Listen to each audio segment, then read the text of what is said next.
Et si votre corps savait courir depuis toujours et que personne ne vous l'avait dit? Il y a 1 an de ça, j'ai eu le plaisir de participer avec mes collègues de bureau à une longue marche caritative. Le but était simple, couvrir en équipe de 4 la distance de 100 km en moins de 30 heures, pas de relais et vous deviez repartir tous ensemble de chaque point de contrôle. À ce moment précis, je préparais un ultra-trail de 170 km qui aurait lieu 1 mois plus tard dans le Jura. Donc la perspective de marcher 100 km pour préparer ma future échéance me galvanisait. D'autant plus que, et pardonnez-moi si ça paraît prétentieux, mais j'étais persuadé de plutôt bien vivre l'expérience. Je sais ce qu'implique de traverser une si longue distance, de devoir gérer l'effort, la nutrition, les doutes, la fatigue, les bobos, les aléas et autres intempéries. Cela dit, plus la marche approchait et plus j'étais assailli par tout un tas de questions. À quel point la marche diffère de la course à pied? Est-ce que mes partenaires allaient réussir le challenge? S'étaient-ils préparés suffisamment? Et surtout, comment composer avec le mental des autres? Et finalement, j'ai vécu 29 heures d'épreuves extraordinaires pendant lesquelles chacune et chacun de mes coéquipiers a été courageux et a su puiser au fond de son être pour se dépasser et réussir ce défi en équipe. C'était impressionnant. Voir autant de marcheurs, de personnalités, d'âges, de corps et d'aptitudes différentes, toutes et tous animés par la même envie, avancer un pas après l'autre vers la ligne d'arrivée, c'était assez incroyable. Personne ne flanchait, la bonne humeur régnait, quand bien même certains étaient en piteux état. Les équipes de supporters nous transcendaient, cette passion qui animait chacun d'eux durant cette épreuve a fait naître en moi une réflexion. Comment se fait-il que l'on soit naturellement capable de marcher ou courir autant? Je veux dire, beaucoup étaient très bien préparés certes, mais marcher 100 km, ça arrive pas tous les 4 matins. Même pour s'entraîner, personne n'a marché 100 km. Pourtant, on dirait que le corps sait le faire. Alors je me suis demandé, est-ce que c'est gravé dans notre matériel génétique? Est-ce que ça fait partie des capacités dormantes qu'on a tous au fond de nous? Et surtout, pourquoi sommes-nous attirés par ce genre de défi tels des papillons de nuit devant une flamme? C'est vrai au fond quand on y pense. La technologie et la modernisation de notre environnement n'a eu qu'un seul but ces 150 dernières années, améliorer notre confort global. Le problème c'est que plus le confort augmente, moins nous sommes actifs. La sédentarité a explosé à un niveau record, on parle de plus de 500 000 morts par an causées en partie par ce fléau, et un risque de mort précoce qui a augmenté de près de 40% pour celles et ceux qui restent assis plus de 8 heures par jour, sans parler du nombre de maladies auxquelles ce mode de vie a donné naissance. Pourtant, de lointains ancêtres passaient leur vie dehors, couvrant de grandes distances à la force de leurs jambes, que ce soit pour la chasse, l'agriculture, ou juste pour créer du tissu social. D'ailleurs, fut une époque pas si lointaine, où l'on ne parlait pas en distance kilométrique, mais en jours de marche. Le corps, avant d'être une machine de vitesse, est une machine d'endurance. Il est fait pour durer, résister, s'adapter. Si on vulgarise rapidement, rien que le fait de transpirer nous permet d'être endurant. Les humains sont particulièrement efficaces pour dissiper la chaleur par évaporation, ce qui est l'avantage déterminant en conditions de forte chaleur. La sudation permet de réguler la température sur de longs efforts sans s'arrêter. Un cheval, par exemple, est bien plus rapide que nous sur 1 km. Ça, y a pas de doute. Mais sur 50 km en pleine chaleur, un humain bien hydraté réduira l'écart. De plus, notre foulée bipède est mécaniquement optimisée pour la marche et la course lente prolongée, pas spécialement pour le sprint. Le tendon d'Achille, les arches plantaires, le système de stockage d'énergie dans les tendons, toute cette belle mécanique est conçue pour restituer de l'énergie à chaque foulée sur la durée. C'est l'architecture même d'un coureur de fond. Les théories les plus solides en anthropologie évolutionnaire expliquent que, pendant des centaines de milliers d'années, nos ancêtres chassaient à l'épuisement. Pas avec des armes sophistiquées, mais avec leurs jambes. Ils pouvaient suivre une proie sur des dizaines et des dizaines de kilomètres. L'animal est plus rapide que nous sur 500 mètres, mais il surchauffe, ne peut pas réguler sa température aussi efficacement que nous, et a besoin de pause. L'humain, lui, transpire, régule sa température, son rythme cardiaque, et continue, pendant des heures, parfois une journée entière, jusqu'à ce que la proie s'effondre d'épuisement. Du coup, la course longue distance n'est pas une invention moderne du trail running ou de l'ultra, c'est la condition originelle du corps humain. Et le tout sans gel glucidique, sans ravito et sans manger 3 repas complets par jour. Ce qu'on appelle aujourd'hui performance d'ultra-endurance était autrefois appelé un mardi à la chasse pour Didier l'homme préhistorique. En déléguant le déplacement du corps par la machine, on a transformé les kilomètres en unités abstraites, identiques pour tout le monde et facilement accessibles grâce à la technologie. Alors oui, on a étendu le champ des possibilités au niveau déplacement, mais on a perdu quelque chose d'essentiel, la conscience que la distance est d'abord une expérience corporelle avant d'être un simple chiffre. Avec la révolution industrielle, la voiture, puis la sédentarité organisée, on est passé en 2 siècles d'un corps qui marchait 15 à 20 km par jour, par nécessité, à un corps qui en fait difficilement 3 en moyenne dans les sociétés occidentales. Et pourtant, il existe encore des populations qui vivent à des années-lumière de ce mode de vie. Pour certains peuples, la marche et la course à pied sont même des fondements de leur culture, un moyen d'expression et de transmission, c'est le cas des Tarahumaras. Dans l'une de ses plus ferventes représentantes, a démontré que l'on pouvait allier culture ancestrale, minimalisme et performance remarquable. Aujourd'hui, je vous présente l'exploit d'une femme qui est née de la course à pied. Candelaria Rivas Ramos, vous écoutez Éternel.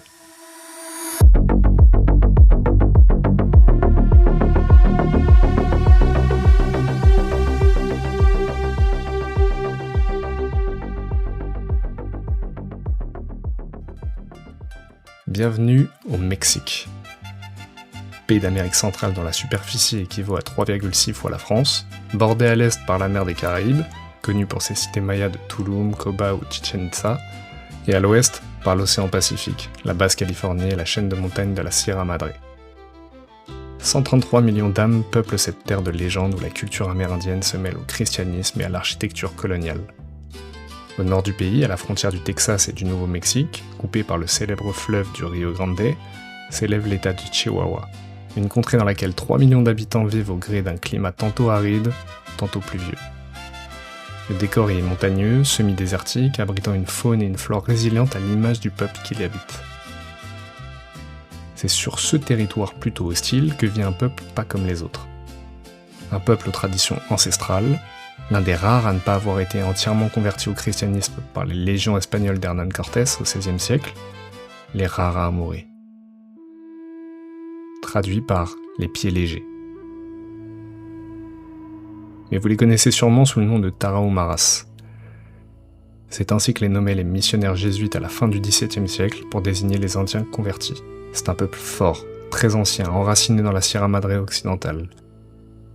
À vrai dire, on estime qu'ils la peuplent depuis 12 000 à 30 000 ans. Ils seraient arrivés depuis l'Asie par le détroit de Bering, mais je crois que je préfère leur version.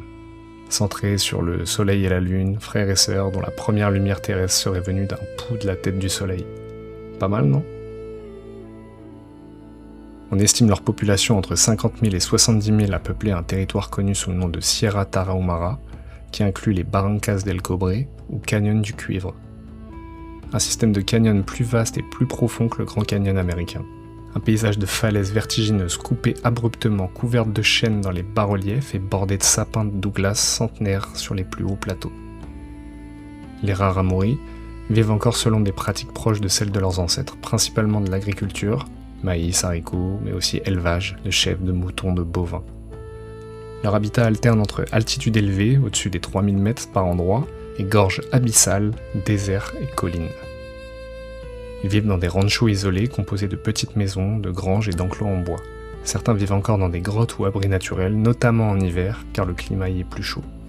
La transhumance saisonnière entre hauteur et fond de canyon fait partie intégrante de leur mode de vie. Le relief de cette zone est escarpé et étroit, rendant l'usage des chevaux ou mulets difficile. La marche et la course à pied restent donc les modes de déplacement les plus efficaces, y compris pieds nus ou en huaraches, les sandales ancestrales faites main de cette communauté. C'est même une pratique culturelle centrale, loin de la sortie longue du dimanche. Pour les Rarámuri, la course de longue distance est un mode de transport, de communication, de rituel entre communautés. Et au-delà de la chasse, ils pratiquent le Rarachipare, un jeu traditionnel où les coureurs poussent une balle en bois avec le pied sur des parcours pouvant durer plusieurs heures, voire jours, sur des dizaines ou des centaines de kilomètres. Il existe d'ailleurs un équivalent féminin où la course se fait avec un cercle ou un bâton, l'ariwete. Toutes et tous courent par culture et par nécessité. L'apprentissage y est transmis dès l'enfance de manière continue. C'est pas un entraînement comme en Occident, il n'y a pas de montre connectée, pas d'application, pas de kudos à la fin, pas de coach personnalisé, pas de VO2 max, pas de programme fait par IA. Rien que de la course. Lente, longue, sans musique, sans objectif de chrono, en parfaite communion avec la nature environnante. De la transmission corporelle, rien d'autre. Mais si le décor a l'air dépaysant et paisible, La Sierra Tarahumara est aussi une zone de culture de pavot et de cannabis largement impactée par la violence des cartels. À tel point que la Caballo Blanco, une célèbre course d'ultra-endurance de la région, a été annulée en 2015. Si on s'éloigne de l'image retraite spirituelle, on n'y voit malheureusement pas un peuple homogène et figé. Il existe encore une forte division historique au sein des Raramuri entre convertis et non convertis au christianisme. Ils subissent de plus en plus la pression de la modernisation, la perte de leurs terres ou les enjeux climatiques et sanitaires actuels. On est donc loin d'un monde suspendu hors du temps. Et c'est sur ce territoire que naît en 1995 Candelaria Rivas Ramos, dit Candela. Une petite fille aux cheveux noirs qui grandit près de la nature, se déplaçant quotidiennement sur de longues distances, apprenant le travail physique et la vie en haute altitude. Elle passe ses journées comme les autres petites filles de son âge, à jouer avec ses amis, s'occuper des animaux, manger les plats traditionnels à base de maïs, haricots et de courges. La course et la marche rythment son quotidien. En grandissant, elle voit les siens s'éloigner parfois de la communauté pour participer à des compétitions de course à pied dans les hauteurs. Elle assiste à la victoire de certains sur des courses. Intriguée, elle observe d'abord de loin. Les Tarahumaras s'acquièrent au fil des années une réputation presque mystique dans le monde de la course à pied, et elle en est pleinement consciente. D'ailleurs, en 2009, Christopher McDougall, journaliste américain, ancien correspondant de guerre pour l'Associated Press et coureur amateur souffrant de douleurs chroniques aux pieds, décide de faire le voyage jusqu'au Mexique pour s'immerger dans la culture Raramuri. Il écrit un livre qui devient rapidement un best-seller mondial et que vous devez connaître. Born to Run. Né pour courir. Il y décrit l'expérience de Michael Randall Hickman, alias Mika True, un ultra-runner américain entré en contact avec les Raramuri en 1993, qui s'est installé dans les Barrancas del Cobre où il y a construit sa propre hutte et a su tisser une relation durable avec la communauté. En 2003, il crée la première Copper Canyon Ultramarathon pour aider à préserver leur culture et leur héritage de course. Course qui deviendra ensuite la Caballo Blanco Ultramarathon à Urique. C'est cette course de 2006, avec la participation de Scott Jurek et Jen Shelton, que McDougall raconte comme point culminant du livre. Mais je vous laisse l'apprécier et le découvrir par vous-même. L'œuvre a créé la première grande vague de reconnaissance internationale des Raramuri comme peuple coureur. Mais revenons à Candela. Elle voit son peuple endosser pleinement ce rôle au fil des années, et ça l'intrigue. Dans la vie, on dit souvent qu'il y a deux catégories de personnes, ceux qui font et ceux qui regardent. Candela mûrit l'idée de participer à l'une de ces courses. Elle en parle à son mari, à sa famille, et après des années et des années d'hésitation, en avril 2025, elle s'inscrit à l'ultramarathon de Los Cañones. La course a lieu le 5 juillet. La distance est de 63 km et 2770 mètres de dénivelé positif. Alors, si vous n'avez jamais couru de trail de votre vie, que vous n'avez jamais senti vos cuisses brûler et trembler de douleur à chaque pas en avant, si vous n'avez jamais eu le souffle coupé par une côte de forêt ni éprouvé la douloureuse sensation que toute l'énergie de votre corps s'évapore au gré des mètres parcourus, alors le dénivelé peut vous sembler abstrait. En trail, il y a une règle unanime pour calculer l'effort que représente cette contrainte. Elle consiste à compter 100 mètres de dénivelé positif comme l'équivalent de 1 km d'effort sur terrain plat. On peut alors dire que Candela a 30 ans, s'élance pour un peu plus de 90 km d'effort en altitude. Bon, évidemment, ça veut rien dire dit comme ça. Je vous encourage à découvrir par vous-même la différence entre 20 mètres de dénivelé positif sur une pente plate à 5% et une pente à 25% pleine de racines et de cailloux. Mais pour cette course, notre athlète de 30 ans, qui n'a jamais couru une seule épreuve officielle, s'élance sur un parcours extrêmement technique, dans le froid et la pluie, sans coach ni équipement d'assistance sophistiqué, sans même une montre GPS ni préparation physique spécifique. Avec pour seul équipement une paire de chaussettes panda, des chaussures plates, un bâton de marche et une robe traditionnelle Raramuri, en l'honneur de ses ancêtres et de sa culture. Et bien que je n'ai trouvé aucune preuve tangible sur ce qu'elle a dit, la légende raconte qu'avec son mari, elle a quitté sa communauté de Machu Picchu la veille dans la Sierra Tarahumara et a marché environ 14 heures pour rejoindre la ville de départ de l'ultramarathon de Los Cañones, traversant montagnes, terrains rocailleux et dénivelés importants. Mais que ce soit vrai ou non, une chose est sûre, elle est sur la ligne de départ à 5 heures du matin ce 5 juillet 2025. Comme le veut la tradition, une bénédiction Raramuri est organisée avant le début de la course, afin de lui apporter sécurité et bonne fortune. Au coup de sifflet, les coureurs s'élancent. Le parcours descend rapidement vers la spectaculaire barranca de la Cimporosa, l'un des plus grands canyons du Mexique. Décor spectaculaire entre falaises abruptes aiguisées par le temps et une nature immortelle. Cette descente est suivie de longues remontées, ce qui fait de l'épreuve un véritable trail de montagne à l'instar de nos grandes épreuves européennes. Candelaria ne part pas trop vite. Elle économise son énergie et court à allure régulière, d'une foulée équilibrée sans mouvement parasite. Elle cède de son bâton de marche dans les montées et privilégie une allure constante. Caractéristique typique des coureurs Raramuri. Les heures passent, les conditions sont difficiles, il fait froid, la pluie s'invite, mais notre protagoniste ne semble pas réduire l'allure. L'ensemble des coureurs traverse un paysage préservé où l'homme n'a que très peu évolué. Les sentiers sont pentus, caillouteux, impitoyables, ils vous aspirent l'énergie en ne vous laissant aucune chance. Soit vous êtes préparé, soit vous ne l'êtes pas. La nature ici ne pardonne pas. Elle remet chaque individu sur un pied d'égalité face à son écrasante présence. Chacun devant appréhender l'environnement qu'il parcourt avec courage et détermination. Candelaria connaît ses terres, connaît cet effort, elle sait parfaitement quelle intensité mettre dans chaque pas et comment propulser son corps dans l'espace. La sortie du canyon se fait par la remontée de la barranca, une terrible portion de près de 1500 mètres de dénivelé, l'équivalent de 4 tours Eiffel et demi, de quoi sentir brûler vos jambes et vos poumons pour les 5 prochaines heures, ou les 5 prochains jours. C'est là qu'un grand nombre de concurrents explosent. Candelaria, elle, gagne du terrain. Le dénivelé fait partie du quotidien des Raramuri. Ils le subissent dès l'enfance pour toutes les activités. La course change alors de dimension. Elle grappille progressivement du terrain, gardant son rythme implacable et régulier. Sa technique et son aisance sur le terrain lui donnent des allures de bouquetin, roi de la montagne. Elle sort du canyon, trace son chemin encouragée par les membres de sa communauté, et après 7 heures et 34 minutes d'effort, Candelaria passe la ligne d'arrivée, devant un public épaté et admiratif de l'accomplissement de la jeune femme. Elle ne le sait pas encore, mais sa performance est exceptionnelle. Elle finit première femme avec plus de 40 minutes d'avance sur la deuxième et 11e au classement général, loin devant de nombreux athlètes masculins entraînés spécialement pour cet événement. Elle qui hésitait à prendre le départ, observant les exploits d'autrui plutôt qu'oser rêver de victoire, remporte une course extrêmement difficile, sans être professionnelle, sans sponsor ni équipe, arborant fièrement la tenue et les traditions de tout un peuple. Son premier commentaire d'après-course est à son image, sobre, sans fioriture. Ce triomphe est pour ma famille, démontrant aux autres femmes Raramuri qui hésitaient encore ce qu'elles peuvent accomplir si elles décident de se lancer. Candelaria, alors inconnue du grand public, se retrouve surexposée médiatiquement. Quelques jours plus tard, les images de son arrivée font le tour des réseaux sociaux. YouTube, Facebook, Instagram, TikTok, tous reprennent l'exploit de celle qui représente fièrement le peuple des Tarahumara ou des Raramuri. Ceux pour qui la course est plus qu'un simple hobby, mais un pilier de la culture, une activité sociale et spirituelle qui nourrit le corps, l'esprit et la communauté depuis des générations. Célébrant la réussite d'une femme inconnue, issue d'un territoire isolé, qui remporte sa première compétition d'ultra-endurance. Première ? Oui. Car cette année, l'athlète de 31 ans a brillamment défendu son titre, devenant bichampionne de l'épreuve en améliorant son propre record, passant de 7h34 en 2025 à 7h01 en 2026, soit plus de 30 minutes de mieux sur le même parcours. Fierté de tout un peuple.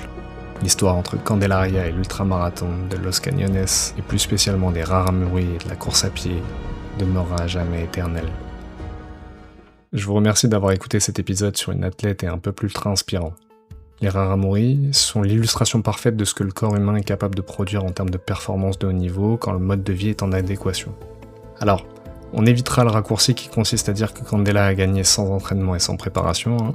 Oui, elle n'avait pas de coach, de plan structuré, de montre GPS et d'analyse de données pour se préparer à ce niveau de performance. Cependant, son mode de vie et ses habitudes ont joué un rôle majeur dans cette réussite. Les Raramuri ne sont d'ailleurs pas à leur coup d'essai.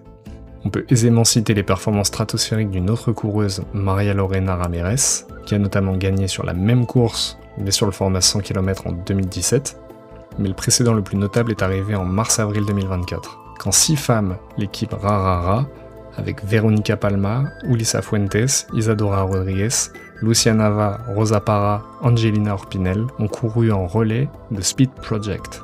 Une course non officielle de 340 miles, soit environ 540 km entre Los Angeles et Las Vegas, en huaraches et en tenue traditionnelle.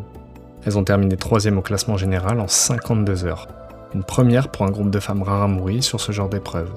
Sans oublier de préciser que l'une des coureuses, Lucia Nava, courait 3 mois après avoir accouché. Oui, 3 mois après avoir accouché.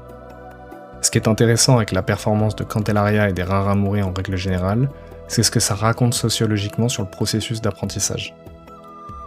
C'est ce que Pierre Bourdieu a théorisé comme l'habitus. Un ensemble de prédispositions sociales, une façon de percevoir, de penser, d'agir, de se tenir dans son corps, acquises par l'individu au fil de sa trajectoire sociale. Elles sont intériorisées inconsciemment dans l'enfance durant la phase de socialisation, phase pendant laquelle l'individu s'adapte et s'intègre à un environnement social. Durant cette période, il est alors conditionné d'une façon invisible et se construit une manière d'être et d'agir face au monde et sur le monde. Ces dispositions deviennent si profondément intégrées qu'elles fonctionnent comme des évidences, des secondes natures. L'individu les vit comme des choix ou des talents personnels alors qu'elles sont en réalité le produit de conditions sociales extérieures à lui. Pierre Bourdieu définit l'habitus comme, je cite, une loi immanente déposée en chaque agent par la prime éducation. Donc on est loin de l'habitude au sens où on l'utilise ou d'une simple reproduction de comportements inculqués par notre milieu social. L'habitus est défini selon lui comme structure, structurée, structurante. Alors ça veut dire quoi ? Un produit de structure sociale qui devient à son tour producteur de pratiques et de perceptions, reproduisant souvent, sans le savoir, la logique du milieu d'origine. En gros, on parle d'un ensemble de dispositions transmises, incorporées, devenues invisibles à celles qui les possèdent.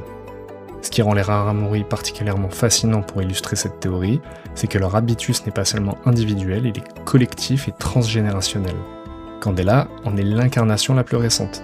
Elle ne travaille pas son endurance au sens où on l'entend en Occident, elle délivre ce qu'elle a intégré si profondément dès l'enfance qu'elle ne le reconnaît même plus comme un apprentissage. Elle le vit comme une évidence, presque comme une nature profonde. Elle n'a pas construit sa capacité à courir 60 km, elle a actualisé dans une course chronométrée une disposition façonnée depuis l'enfance par un mode de vie entier. La marche, le terrain, la nécessité, c'est pas un don, c'est une histoire sociale rendue invisible par sa propre efficacité. Du coup, la vraie question c'est, et si notre capacité à marcher et courir longtemps n'était que la transmission silencieuse de notre héritage social ? Si ce podcast vous a plu, je vous laisse vous abonner sur Spotify, Deezer, YouTube et autres. Nous suivre sur Instagram, liker, commenter, partager, ça m'aide énormément. J'en profite d'ailleurs pour vous remercier car vous êtes de plus en plus nombreux à écouter cette émission. Merci de tous vos retours, tous vos commentaires sur Spotify, sur YouTube. Merci du soutien et on se retrouve très vite dans Éternel.